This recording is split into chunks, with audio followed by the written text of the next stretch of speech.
much, but he wrote very little. Plato took what he learned from Socrates and he put it into words, and we were all the benefactors of the work of Socrates.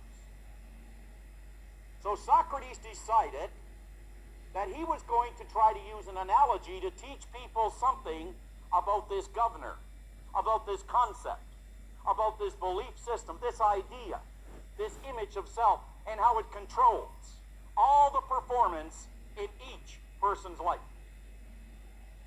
And this is the way he was able to do it. He said, I want you to imagine all these prisoners in an underground den. He said they have been there since birth, and they're all lined up beside one another. He said they're chained at the neck, they're chained at the feet, and they're chained at the hands to one another, and they all stand in an even line. They can sit, they can stand, they can turn their head each way, they can take a step this way and a step that way, but that is the extent of it. Which is symbolic to mean that many of us stand on what is called this 50-yard line of light, afraid to go for the goal because we might miss. We don't want to go too far back because we might fail. We don't seem to understand that it's got something to do with the concept or the image we hold of us. He said, now, I want you to imagine that they have never ever laid eyes on human light because the cave is dark, they cannot see one another. Now, he said, in front of all of them, there is a big wall from which shadows are moving back and forth. And he said, from these shadows, there are voices as though they're coming right from the shadows directly to the prisoners in this underground den. Are you with me? Now he said, the shadows and the voices are coming from one area of the den. Way back behind these prisoners, there are people walking back and forth, unaware of the prisoners further in the den. And he said what they are people coming in from the ocean, going up through a cave, carrying treasures from their ships that they took at sea. And as they walk by a flaming fire, and as they do, their shadows bounce off the wall of the den and come back at the prisoners who are staring at the wall. And as they speak, their voices travel and they echo from the wall, so it would appear that the voices and shadows on the wall of the den to the prisoners is real. They have no knowledge of what's going on at the back. Now I want you to imagine that one day the chains break away from the one prisoner standing at the end of this line. I want you to picture that. He's standing here and the shackles fall from the prisoner.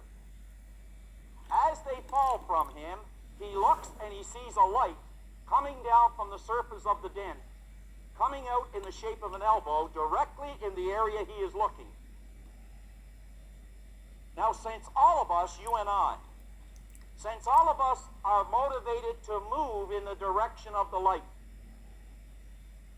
in other words, every single person in this room is genetically structured to grow, to move in the direction of a light. You put a potato in a cellar, and that potato will grow in the direction of any kind of light coming through to it. Well, this prisoner spots the light and begins to move in that direction. Don't you think that as he begins to move, there would be some apprehension of some kind? And as he gets close to the light, he puts his head into that elbow and he looks up and he experiences the entire spectrum of light to the point it almost blinds him. It's overwhelming. But again, being genetically structured to continue to move in the direction of the light, he begins to climb. And don't you think as he begins to climb, he's going to feel some fear? And as he reaches the surface, he looks and he sees the sky, some clouds, the trees, and all that nature has to offer. Don't you think he would now be in a state of awe? Do Do you think now that what he once thought was real is not necessarily real, that maybe there was something beyond the light? That in other words, the way he was living and the results that he was getting or that he has, that suddenly now he realizes there is something more he could possibly do? And as he begins to walk around, he comes to a little lake. And he looks in and he sees an image, and he begins to run from the image. Wasn't he looking at an image of himself? And as he backtracks, he stands at the den and he can hear the prisoners yell, "Return, we'll offer you rewards to tell us what you found beyond the den." Do you think he'd care for such honors?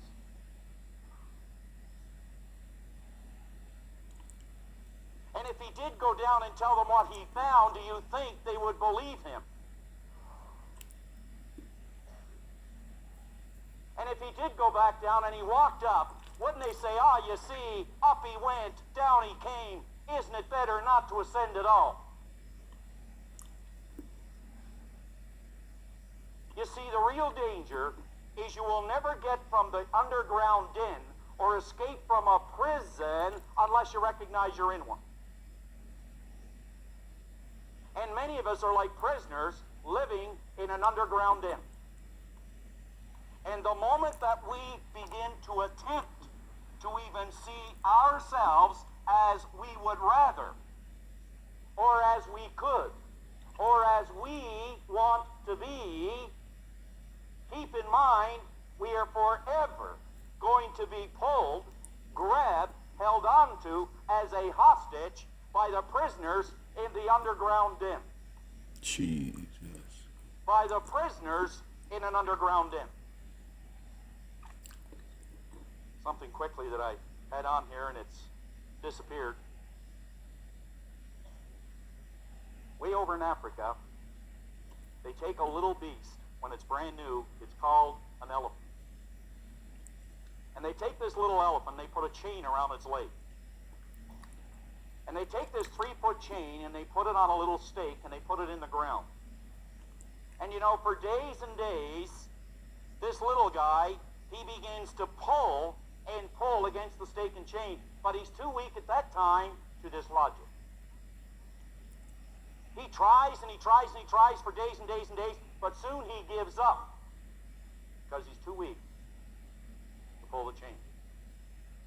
Do you know, folks, years and years later, when this beast is fully grown, capable of pulling loaded railway cars, capable of pulling 10 times its own weight, at the end of a working day, they will take him, put the chain around his ankle, put it on that little 3-foot chain onto the stake in the ground. Something that he could pull out at a moment's notice. But he continues to hang on to that chain. He will not move. The only thing that might move the elephant